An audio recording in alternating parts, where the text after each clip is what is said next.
GSTN जो कि एक बहुत दूरदर्शी के साथ सरकार ने 2013 में ही इसको बनाया गया था, उनको काम दिया गया था, उसी टाइम से उन्होंने पूरी प्रक्रिया शुरू कर दी थी।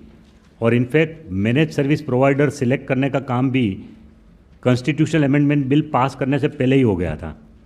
Infosys is the manage service provider, तो उनको कॉम्पिटिटिव प्रोसेस के द्वारा उनका टर्म्स ऑफ रेफरेंस डिसाइड करना कि क्या सॉफ्टवेयर बनाने का काम देना है उनको, उनकी क्या जिम्मेवारी रहेगी, वो पूरा डिसाइड करना और वो कॉन्ट्रैक्ट देने का पूरा काम even constitution amendment bill pass होने से पहले ही हो गया था। इसीलिए अब आज हम तैयार हैं जीएसटी आईटी सिस्टम के साथ भी, और पूरा काम जो है फ्रंट एंड पे वो करेंगे, पर्टिकुलरली रजिस्ट्रेशन वो सब फ्रंट एंड पे होगा जीएसटीएन पोर्टल के, filing of return, making of tax payment, ये सब काम जो है वो जीएसटीएन पोर्टल पे होगा। और उसके बाद कुछ काम ऐसा है जो कि बैक एंड में स्टेट और सेंट्रल गवर्नमेंट को करना है, प्रोसेसिंग, तो वो काम के लिए भी 25 स्टेट ने ये काम जीएसटीएन को दिया है। सो सबका फ्रंट एंड का काम जीएसटीएन कर रही है और 25 स्टेट का बैक एंड का काम भी जीएसटीएन कर रही है। देखिए, you start with the tax payer. Do you see the word tax payer in this graph? I will just explain the return procedure, है ना। बहुत सारे लोग ऐसा कह रहे हैं कि जीएसटी में साल में 37 रिटर्न फाइल करने होंगे। अब मैं ये आपको समझाना चाहता हूँ कि 37 रिटर्न है ही नहीं, वो गलत बात है। कैसे? आप ज़रा देखिए इसको, प्रक्रिया को। सबसे पहले जो है 1 महीना पूरा होगा तो आप जीएसटीएन जो है उसके पोर्टल पे जाएंगे। मान लो जुलाई 1 to 31 जुलाई, सब 1 अगस्त के बाद आप जीएसटीएन पोर्टल पे जाएंगे और फिर आप जो है वो उसमें सप्लायर में जीएसटीएन के नीचे सप्लायर वर्ड लिखा है ना, यू आर ए सप्लायर, तो हर आदमी को अपने सेल्स के इनवॉइस की डिटेल डालनी है। हर आदमी को अपने परचेस की नहीं डालनी है, सिर्फ सेल्स के इनवॉइस की डिटेल डालनी है। तो आप अपनी इनवॉइस वाइज डिटेल उस फॉर्मेट में डालनी है आपको रिटर्न में। लेकिन मैंने जैसे आपको समझाया कि बहुत सारे बड़े बड़े फर्म जो है वो तो अपनी अपनी अकाउंटिंग सिस्टम ही ऐसी बना लेंगे टेलर मेड, कि जो कि जीएसटीएन में सीधा ही जुड़ जाएगा, क्योंकि उनके तो lakhs and lakhs of vouchers will be there. जैसे हिंदुस्तान लीवर जैसी कंपनी, उनके तो lakhs and lakhs of vouchers होंगे, तो उनके तो सब अपनी अकाउंटिंग सिस्टम ऐसे ही बनेगी, वो अपने अकाउंटिंग सिस्टम में वो ऐसे चेंज करेंगे कि जो जीएसटीएन का रिटर्न में तुरंत परिवर्तन हो जाए। लेकिन छोटे व्यापारी भी, हम जो एक ऑफलाइन टूल दे रहे हैं, एक्सेल वर्कशीट, जावा बेस भी एक ऑफलाइन टूल देंगे, तो वो जावा बेस एंड एक्सेल टूल में अगर आप अपना हिसाब रखेंगे पहली तारीख से ही, 1 जुलाई से जितने आप ट्रांजैक्शन कर रहे हैं, वो इनवॉइस वाइज डिटेल अगर आप उसमें डाल रहे हैं, तो फिर वो भी टूल जीएसटीएन के साथ कॉम्पेटेबल है। तो वो 1 ऑफ द मंथ वो सीधा ही आपके सब ट्रांजैक्शन अपलोड हो जाएंगे ऑटोमेटिकली, एक्सेल सीट में से सीधा रिटर्न में परिवर्तन हो जाएगा। सो उसमें कोई बड़ी बात नहीं है, सिर्फ यही एक मेन रिटर्न है जो कि आपको फाइल करना है। सेल्स इनवॉइस की सब डिटेल देनी है व्यापारियों को, हर सप्लायर को। ओके, अब मैं अगर सप्लायर हूं तो मुझसे खरीदने वाला जो है वो परचेजर बन गया, ठीक है। तो मैंने अगर उसके बारे में पूरी डिटेल लिखी है कि भाई मैंने ये माल नरोना साहब को दिया है, इनका जीएसटीआईएन नंबर ये है, तो उनके पोर्टल पे जो है मैंने सप्लाई किया, राइट, तो उन्होंने मुझसे परचेज़ किया, तो मैंने डिटेल डाल दी, तो उनकी परचेज लिस्ट में ऑटोमेटिक ऑटो पॉपुलेट हो जाएगा। तो 15 तारीख तक आपको ये देना है, 10 तारीख तक आपको ये सेल्स का डिटेल देना है। 10 तारीख जैसे ही ख़त्म होगी मिडनाइट के बाद, हर व्यापारी को अपने अपने पोर्टल पे उनकी परचेज की डिटेल ऑटोमेटिक दिखेगी, ऑटो पॉपुलेट हो जाएगा। You understand what I am saying? कि सबको अपनी सेल्स की डिटेल डालनी है, परचेज की डिटेल ऑटोमेटिक आ जाएगी, परचेज की डिटेल आपकी ऑटोमेटिक आ जाएगी, क्योंकि आपने जिससे माल लिया है उसने अपने सेल्स इनवॉइस में ये डिटेल डाली है आपका नंबर देके कि मैंने इनको माल बेचा है। तो इसीलिए आपके पोर्टल पे परचेज की डिटेल जो GSTR2 बोलते हैं हम, जो पहले हमने बोला कि सेल्स इनवॉइस की डिटेल आपको डालनी है, वो GSTR1 हुआ। तो GSTR1 आपने कर दिया तो बस आपका काम खत्म हो गया। फिर आपको 10 तारीख पूरी होते ही 11 तारीख को आपको दिख जाएगा कि भाई परचेजेज में क्या क्या है। मैं सप्लायर हूँ, मैंने अपना काम कर लिया कि 10 तारीख तक मैंने सेल्स इनवॉइस की सब डिटेल डाल दी, तो मुझे और कुछ नहीं करना है। मैंने जिस से माल खरीदा है उन्होंने भी अपनी सेल्स इनवॉइस डाली होगी, तो उनकी डिटेल के आधार पे कंप्यूटर ऑटोमेटिकली मुझे 10 तारीख ख़त्म होते ही रात को 12 बजे के बाद तुरंत मुझे अपनी परचेस की डिटेल दिख जाएगी। GSTR 2 मेरा बन जाएगा ऑटोमेटिक। मेरा GSTR 2 मुझे नहीं बनाना है, वो ऑटोमेटिक बन गया GSTR 2। तो वो GSTR 2 जो बन गया उसमें अब एक चीज़ हो सकती है कि मुझे एक बार टैली करना है, ठीक है। तो मैंने अगर अपनी परचेस की डिटेल उसी एक्सेल फॉर्म में रखी है तो उसके साथ में मैच करके देखूंगा तो उसी ऑफलाइन टूल में से मुझे एक्सेप्शन वाले ट्रांजैक्शन मिल जाएंगे कि भाई परचेस की डिटेल जो GSTN वेबसाइट पे दिख रही है वो 50 ट्रांजैक्शन की है, लेकिन उसमें से एक ट्रांजैक्शन छूट गया है। मेरे टोटल 51 ट्रांजैक्शन थे परचेस के, लेकिन एक ट्रांजैक्शन की डिटेल उधर दिख नहीं रही है। क्यों नहीं दिख रही है? क्योंकि जिससे मैंने परचेस किया वो आदमी भूल गया या उस आदमी ने जानबूझ के उसको डाल नहीं दिया। जब आप किसी अनरजिस्टर्ड डीलर से माल खरीदेंगे तो आपको उसकी इनपुट टैक्स क्रेडिट मिलेगा ही नहीं, तो उसका वाउचर दिखाने की ज़रूरत ही नहीं है। आपको तो परचेज डिटेल इसलिए देखना है कि परचेस पे आपने जो टैक्स पे किया वो उसकी क्रेडिट लेनी है आपको, तो क्रेडिट लेने के लिए आपको परचेज रजिस्टर देखना है। तो अनरजिस्टर्ड से एक ये जो मुझे उपेंद्र बता रहा है कि एक दूसरा प्रोविज़न है जिसके बारे में भी आप जानते हैं कि अगर रजिस्टर्ड डीलर अनरजिस्टर्ड से खरीदता है तो कंप्लायंस लायबिलिटी रजिस्टर्ड डीलर के ऊपर आती है, रजिस्टर्ड डीलर को उसका टैक्स पे करना पड़ता है। ये है। तो कुल मिला के ये है कि भाई आप वो सब परचेज डिटेल आ जाएगी, उसमें एक मेरा वाउचर मिसिंग है परचेज का ना, उसकी भी मुझे इनपुट टैक्स क्रेडिट लेनी है। तो उस टाइम पे आई हैव एन अपॉर्चुनिटी कि 15 तारीख से पहले मैं उसमें एक वाउचर जोड़ दूँ। मैं ये कहूँगा कि ये मेरा वाउचर है जो कि मिसिंग है। जब मैं ये डालूंगा कि ये मेरा परचेज है और इस आदमी से मैंने लिया है, तो जिस आदमी से मैंने ख़रीदा है उस आदमी को भी वो तुरंत ईमेल से और उसके वेबसाइट पे आ जाएगा, उसके ई फाइलिंग वेबसाइट में आ जाएगा कि so and so is claiming कि उन्होंने आपसे परचेज किया है, तो डू यू ओन इट और do you not own it. If he says yes तो रिकंसाइल हो गया, मुझे इनपुट टैक्स क्रेडिट मिल जाएगी। इफ़ ही सेज नो तो फिर डिस्प्यूटेड रहेगा, लेकिन उस महीने में फिर भी उसकी क्रेडिट हम दे देंगे आपको। उस महीने में हम आपको डिनाई नहीं करेंगे क्रेडिट देना, यू अंडरस्टैंड। उस महीने में आपको उसकी फिर भी क्रेडिट दे देंगे, ठीक है। उसके बाद जो है 15 तारीख पूरी हो गई, मैंने अपने परचेज वाउचर सब देख लिए, एक आध मिसिंग था वो मैंने बता दिया, तो GSTR 2 मेरा ओके कर दूंगा मैं। वो ऑटोमेटिक बन के ही आया है GSTR 2, उसको मैं ओके कर दूंगा। तो ओके कर दूंगा तो GSTR 2 मेरा सबमिट हो गया।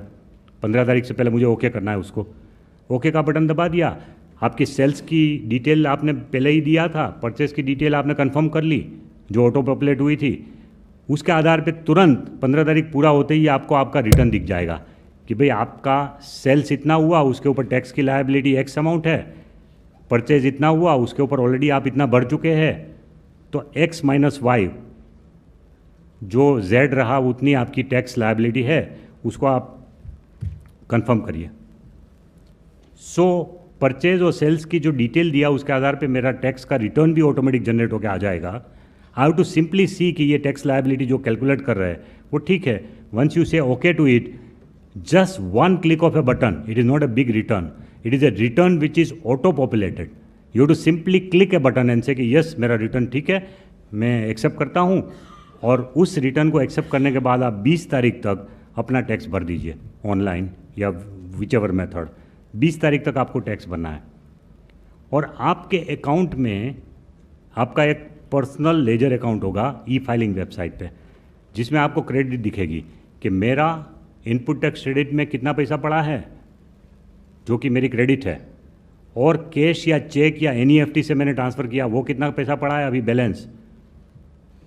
और अगर वो आपकी tax liability is equivalent to your balance तो फिर आप उसको तुरंत क्लिक करके पे कर सकते हैं।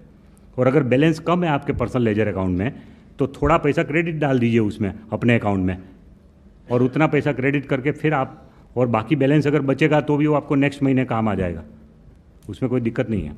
एक्स्ट्रा भी अगर आपका हो गया तो वो नेक्स्ट महीने काम में आ जाएगा। तो इस तरह का एक पूरा सिस्टम है। तो इसमें कोई 3 रिटर्न पर मंथ है ही नहीं।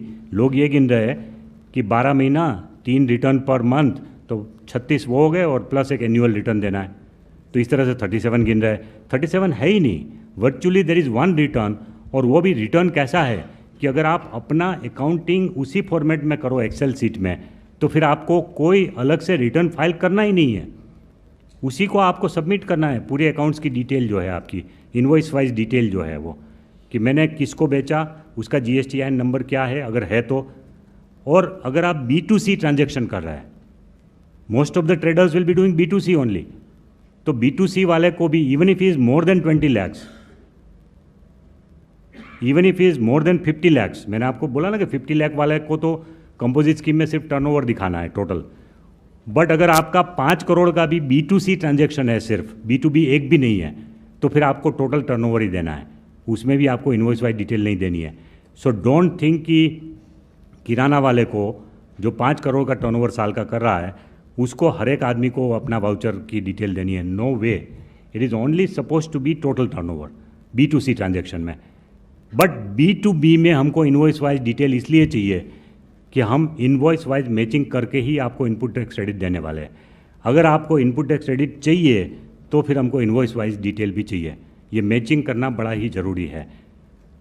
और मैचिंग में हम, जैसे मैंने आपको बताया कि अगर आप कह रहे हैं कि आपने उनसे माल ख़रीदा लेकिन वो ओन अप नहीं कर रहा है, तो भी हम उस महीने में आपको लायबिलिटी में नहीं गिनेंगे, आपको इनपुट टैक्स क्रेडिट दे देंगे, लेकिन आपको 1 महीना मिलेगा सॉर्ट आउट करने के लिए उनके साथ, जो जिसने आपके साथ गद्दारी किया, उसने आपका टैक्स पे नहीं किया, उसके साथ 1 महीना मिलेगा सॉर्ट आउट करने के लिए।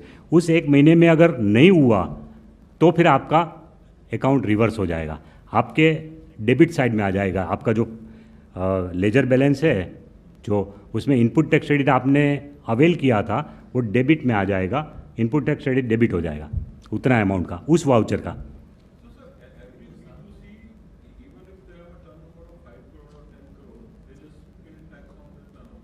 या B2C, नो, वो तो depends on the rate of the tax ना, आइटम वाइज टर्नओवर लिखना पड़ेगा ना, आइटम वाइज। जैसे मैं एक टीवी डीलर हूँ, मैं टीवी भी बेच रहा हूँ, एयर कंडीशनर भी बेच रहा हूँ, तो मुझे तो B2C अगर ट्रांजैक्शन कराऊँ तो मुझे इनवॉइस वाइज डिटेल देने की जरूरत नहीं, बट मेरा टोटल AC में टर्नओवर कितना इंटू 28%, फलाना में कितना इंटू 100%, सो तो HSN कोड वाइज उसको टर्नओवर देना पड़ेगा, HSN कोड वाइज। नहीं, क्रेडिट तो मिल जाएगा उसको, क्रेडिट मिल जाएगा, क्योंकि जिससे उसने सप्लाई किया है उसने अपना अपलोड किया ना, जिसने उसे खरीदा है होलसेलर से। Okay, I am a retailer, मैंने होलसेलर से खरीदा, तो होलसेलर जब उस ट्रांजैक्शन को ऑन अप करता है, मैंने उससे जो ट्रांजैक्शन किया।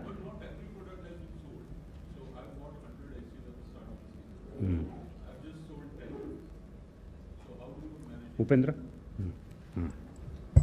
जब आपने खरीदा तो आपने सपोज मेरे से खरीदा था, तो आपने GSTR 1 सबमिट किया, मैंने GSTR 1 सबमिट किया, वो आपके GSTR 2 में ऑटो पॉपुलेट हो गया और 100 AC का क्रेडिट आपको मिल जाएगा। क्रेडिट पूरा मिलेगा जैसे ही आपने परचेज किया, बेचने से लिंक नहीं है उसका। अब जब आप बेचेंगे, क्योंकि आप B2C सप्लाई कर रहे हैं, तो आपने AC का बताया 10 बेचा, TV का बताया 20 बेचा, तो आपको इनवाइस वाइज डिटेल नहीं देना है, क्योंकि आप B2C सेल कर रहे हैं। तो आपको टोटल बताना है कि AC पे रेट इतना है, उसका इतना वैल्यू है, TV का इतना पीस है, इतना रेट है, इतना वैल्यू है, तो आपका टोटल टैक्स लायबिलिटी कैलकुलेट हो जाएगा। जो आपको क्रेडिट मिला वो 100 AC का मिला था, और सपोज 100 ही आपने TV खरीदे थे जो मेरे से ऑटो पॉपुलेट हुए थे, तो आपके पास क्रेडिट है, जो आपकी आउटपुट लायबिलिटी है वो कैलकुलेट हो गई, नंबर ऑफ AC सोल्ड और नंबर ऑफ TV सोल्ड, और जितना आपके पास क्रेडिट है उतना आप ऑफसेट कर लेंगे। 1 to 1 कोरिलेशन नहीं है कि आपने 10 TV बेचा तो 10 का ही क्रेडिट मिलेगा, आपको क्रेडिट 100 का मिलेगा, आपने 10 पे करना है। जब आप अगले महीने और 20 बेचेंगे, उससे अगले महीने और 50 बेचेंगे, अगर आपके पास बैलेंस है तो आप यूटिलाइज कर लेंगे, अगर बैलेंस ITC में नहीं है तो कैश में दे देंगे। Okay, come to the next one. हाँ, देखिए B2B में अगर मैं ये कह रहा हूँ कि मैंने इससे ख़रीदा है और वो ऑन अप नहीं कर रहा है, तो हम दोनों के ऊपर लायबिलिटी डाल रहे हैं। आपके ऊपर ये लायबिलिटी डाल रहे हैं कि आपको हम 1 महीना दे रहे हैं, उनको समझा के टैक्स भरवाओ, ठीक है। एक तो ये रहेगा, उसके ऊपर तो पूरी की पूरी जिम्मेवारी आएगी, because then we will check all his accounts, है ना। उसको भी हम नोटिस देंगे, isn't it. There is a provision to pressurise him also. तो ऐसा नहीं है कि हम पूरी की पूरी जिम्मेवारी खरीदने वाले के ऊपर डाल रहे हैं, हम भी उसके ऊपर जो कार्रवाई करनी है टैक्स लॉ में वो करेंगे, लेकिन दोनों के ऊपर प्रेशर ला रहे हैं। और क्योंकि हमने कंप्लायंस रेटिंग का प्रोविज़न रखा है, व्यापारी को कोई चीट नहीं कर जाए, इसलिए व्यापारी कैन सी कि हर एक का क्या रेटिंग है, कोई भी डीलर का रेटिंग क्या है, और उस हिसाब से वो डील करेगा।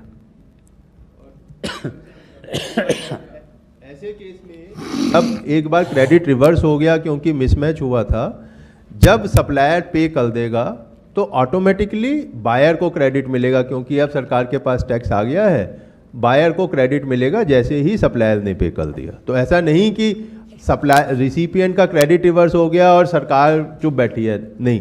आपने डिक्लेयर किया कि आपने मेरे से खरीदा था, मैंने अपनी रिटर्न सबमिट नहीं की, तो सरकार टैक्स ऑफिसर मेरे पीछे भी आएगा कि आपने तो बेचा है, किसी ने दिखाया हुआ है कि आपसे परचेज किया हुआ है, तो आप टैक्स क्यों नहीं जमा कर रहे हो। जैसे ही टैक्स जमा होगा रिसिपिएंट को क्रेडिट मिल जाएगा, जो कि पहले लिया था और मिसमैच की वजह से रिवर्स हुआ था।